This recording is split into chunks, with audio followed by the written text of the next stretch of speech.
I like this new wave of feminine crime fiction writers who are feminists, but not in this stupid politically correct way. Their feminism is an authentic feminism, you know. They don't have this patronizing attitude like, you know, women should always be passive victims and so on and so on. But even maybe, now I'll say something for which maybe I will not be popular here, even better than, how is she called, Gillian Flynn or what, is an Irish girl called Tana French. A series of crime fiction taking place in Dublin with more or less the same spirit, the same attitude. A kind of a, if I have to invent some stupid title, a kind of a dark neo-feminist crime thrillers. But now of the movie that I recently saw, there is a problem. Often a movie attracts me, not attracts me, but gives me to think intellectually, but I don't really like it as a movie.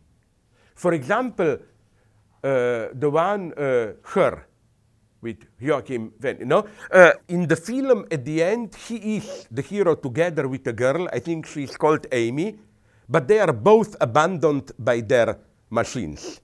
The big enigma here is, and this is what always attracted me, and this is, I think, what my mentor in theory, French psychoanalyst Jacques Lacan, insisted in his crazy thesis, there is no sexual relationship, which means we are never alone, me and my partner.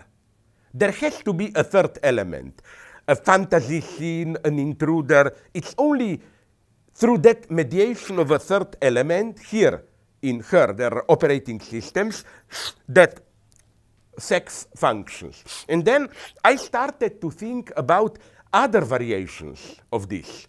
Like, for example, a perfect, very intelligently made, 20 years old British publicity for beer, which is a wonderful, ironic repetition of an old fairy tale motive, you know.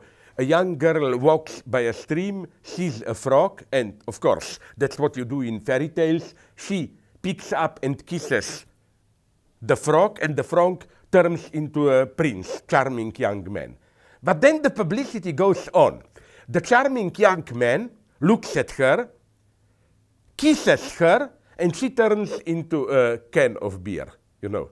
Like, that's what he really wanted, you know.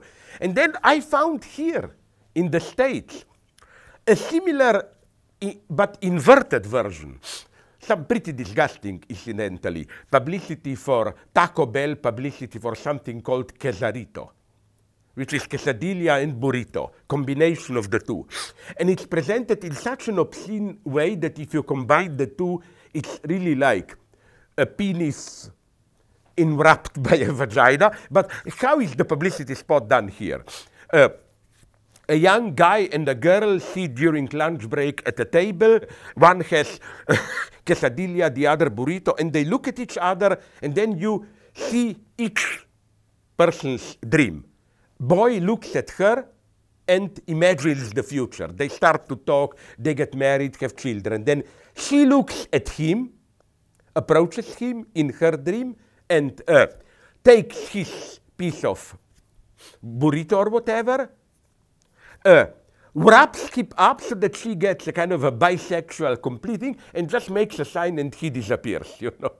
It's similar to that one beer, but what I think is the enigma behind all this is, why do we never get just a couple?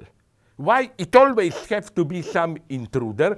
And the best Hollywood version of this, I ask all the viewers who are watching us now to download. You can download it for free. It's an American classic movie, Preston Sturges' Lady Eve, where you have the ultimate marriage proposal scene.